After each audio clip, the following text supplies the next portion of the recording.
Back in 2014, when the Toys to Life craze was basically at its prime, Nintendo decided they're gonna put their hat in the ring, introducing their version of the Toys to Life lineup, Amiibo. These are pretty cool, well-designed, and highly collectible statues Nintendo made of their favorite iconic Nintendo characters. What do they do exactly, though? Well, considering they're part of a Toys to Life lineup, they're used in video games. Depending on which one you use and depending on which game you use it in, you can receive something as cool as an item, a new costume, or maybe even a level up. That being said, there are some Amiibo functions out there that are better and some that are worse. So in this video, I'm going to be talking about what I personally think are the top 5 best and worst Amiibo functions in games of all time. For this list, I've conducted endless research on every Amiibo functionality in every game that they're compatible with, and I went and handpicked the ones that do amazing things for you in-game, and the ones that basically do next to nothing, whether it be multiple Amiibo or just one.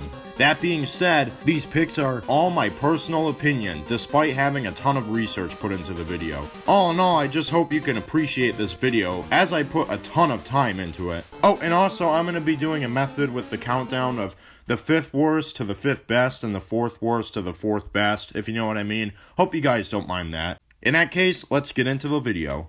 My cakes will burn!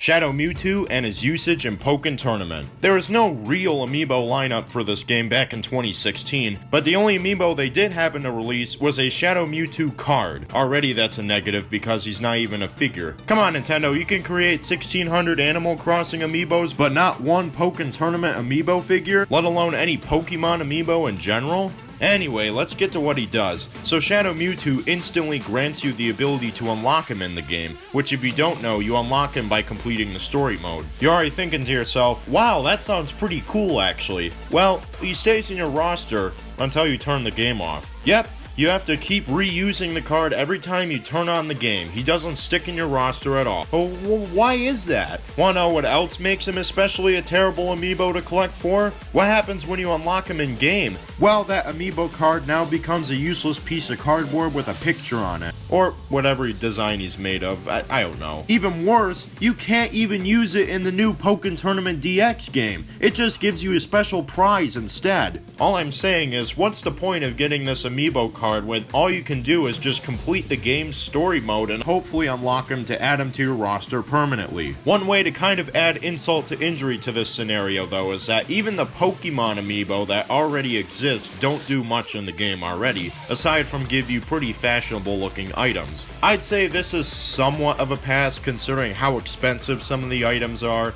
but still I think there should have been more put into Pokken Tournament. My cakes will burn! The Chibi Robo Amiibo's usage in Chibi Robo Ziplash. What?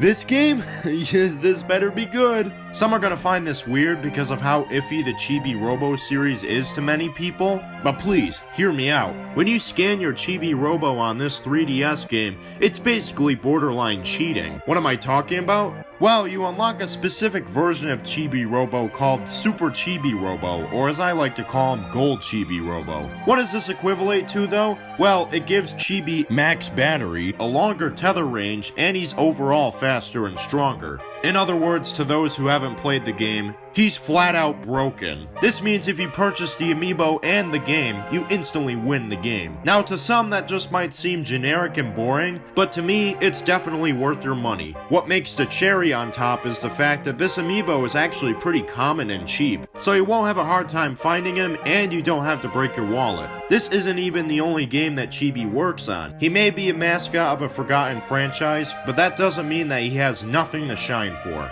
No pun intended. My cakes will burn! The usage of every Legend of Zelda Super Smash Bros. Amiibo on Twilight Princess HD. You'd think with how popular the Legend of Zelda series is, they'd get fantastic Amiibo treatment, right? However, in Twilight Princess HD for Wii U, you'd be sadly disappointed. That's of course your opinion though. So, what do these Amiibo do? Let's break it down. Zelda and Sheik Amiibos replenish all of your health. Link and Toon Link Amiibos refill your arrows. And Ganondorf? He makes you take double damage.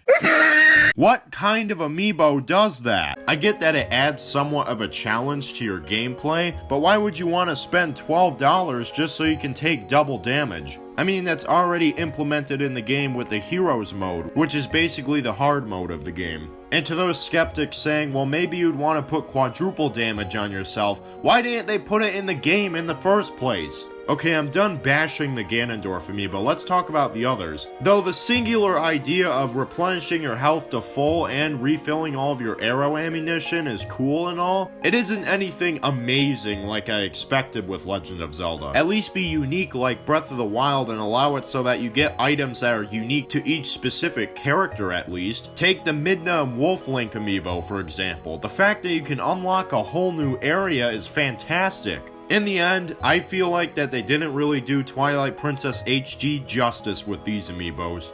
My cakes will burn! Basically the usage of every Splatoon amiibo across Splatoons 1 and 2. This is a pinnacle example of amiibo content done right. What do you get exactly? Well, I'll list a couple things. Challenges, weapons and gear, snapshot functions, save controls and gear loadouts, gear unlocks, and probably 15 other things I forgot to mention. Need I say more? Oh wait. Music unlocks too. These unlocks and gifts you get from the amiibos can range from being just stylish and even helpful in some cases to progressing on the game. What's even cooler about this is that there's many different amiibo to choose from, whether it be Pearl or Marina, Callie and Marie if you can find them, or even a basic Splatoon Inkling Girl. Though I will give a proper disclaimer that there are differences within the content you get within Splatoon 1 and 2 amiibo, considering the challenges, weapons, and gear were kind of exclusive to Splatoon 1. That being said, Splatoon 2 has a larger variety of amiibo usages, creating some diversity. Overall, I'd argue in some cases the Splatoon amiibos are necessary if you want to do well in the game itself. In the wise words of Pearl, hey yo, you be missing out on these sick deals, yo! My cakes will burn! The function of basically every Kirby-related amiibo in existence for Kirby Star Allies on Switch. At this point in Nintendo history, the Kirby series is basically one of Nintendo's most popular franchises. And with the recent release of Kirby Star Allies on the Switch, what amiibo treasures can possibly await us? I mean, in past games like Kirby Clash Deluxe, the amiibo rewards to me were mostly underwhelming. So let's see if the Star Allies learned the lesson from the past and maybe they'll give us something better. Oh, it's just more items. This is the exact scenario with Legend of Zelda. You've got games in the past that give you cool aesthetic and ability changes like in Kirby Planet Robot. You can gain the cool abilities of someone like Meta Knight and do many different move changes. Planet Robobot's amiibo functions all have amazing potential. Except for poor Waddle Dee. How come this game doesn't have any of that by chance? It's a Switch game after all and should have more power than a 3DS game obviously. Moving on. My cakes will burn! Every compatible amiibo for Super Mario Maker. Wondering why I wasn't specific in naming the amiibo that were compatible with Mario Maker? Because there's simply way too many of them to count. Yes, another prime example of amiibo done right here. But what does it do exactly? What do the amiibo do and offer in terms of content? Well, they just give you 8-bit versions of the character you scanned, available then in a mystery mushroom, customizable when making your level. Then why is such a small and measly thing like a skin with sound effects so special though? Unlike games like Mario Kart 8 and Skyrim, and many more, this game simply offers so many to choose from, creating so much diversity for the game. The fact that Nintendo has dedicated so much quantity for one game shows light on how Amiibo can become better for the future, giving more games more Amiibo functions and content. It may not mean much or look like much on the surface, but underneath, Mario Maker offers so much more. My cakes will burn! Every Metroid-related amiibo in Metroid Samus Returns for 3DS. Do you love finding reserve tanks? I know you do, because that's the only way you're ever going to progress through a Metroid game. What if I told you you can unlock music in a hidden gallery too?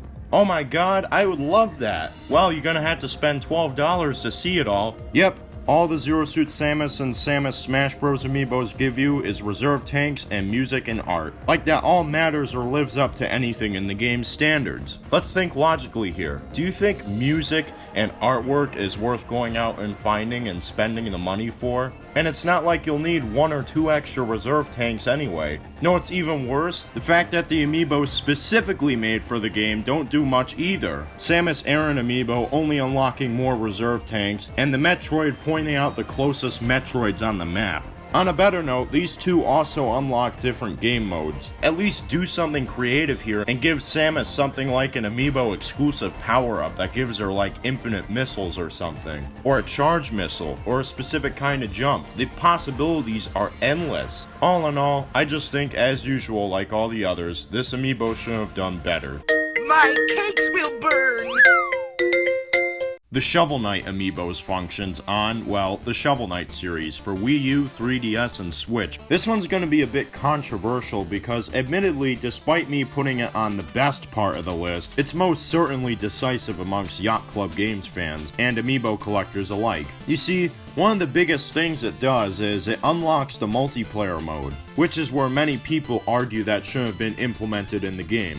And before I go into the positive stuff, yes, I do admit that should have already been put in the game. I find it strange that it's already unlocked on the PS4 versions, but not on the Wii U version. Anyway, let's get into the features. Not only is there the big unlock benefit of multiplayer mode, you get a bunch of customization options for your character, such as switching the color palette for him, earning more relics abilities, leveling him up, and gaining new weapons that are almost stupidly overpowered. You can even go cross-platform with the save data put in the Shovel Knight amiibo between 3DS and Wii U, for example. But wait, there's more. You unlock challenge stages throughout the game too, which offer exclusive rewards in different game modes. Know what else makes this amiibo fantastic? The fact that 1, it can be used while inside the box, and 2, it's going to be definitely featureable in future Yacht Club games. There's almost nothing this amiibo does that disappoints. If you're an amiibo collector, if you want to play multiplayer with friends, if you want more to the game, if you want to look better, and if you want more weapons, the Shovel Knight amiibo offers exactly that. My cakes will burn! Shulk's amiibo function in Xenoblade Chronicles for 3DS. Now, why do I think this is such a terrible function? Well, guess what? Do you want to know what he does? Get ready for this, you're gonna have your mind blown. That's right, 3 coins. 3 little token things. Oh yeah, and some music. So what does this in-game currency happen to get you anyway? Items. Possibly weapons.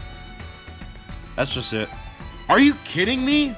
I'm serious. Would you A, rather go out and spend an extra $12 just to get 3 daily coins? Or B, sit through the game and actually earn those coins while you use your $12 on something more important like a sandwich? I don't know, it just baffles me. I don't understand. This should have been way bigger, it should have been way better, especially with past functionalities with Amiibo being so good already. This was such a disaster. My cakes will burn!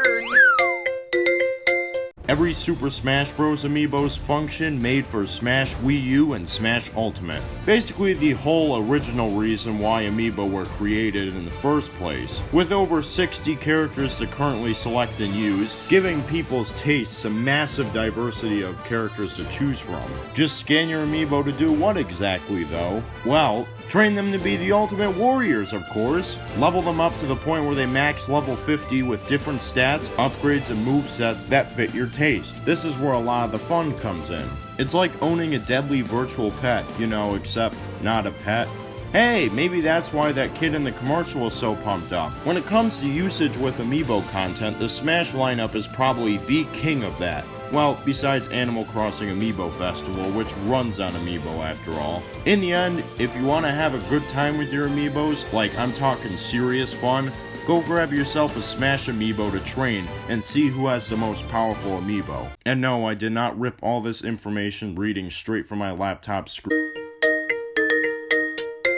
Hey guys, thanks for tuning in again. I know this was a rather long video for some, but I commend the ones who stayed for the whole thing at least. What did you guys think of the list? Any that you agree with or disagree with? Well, let me know in the comments if you wish. I worked super hard on this video, some love is appreciated after all. Remember guys, before you go clicking the dislike button, this was my personal opinion. There's no harm intended toward an amiibo function that you like personally, or any biases that you have. This is just all what I personally think and how I view these amiibo functions. Anyways, I hope you guys all enjoyed the video, and now I'll let you guys go, and I'll see you all for my next video. Bye.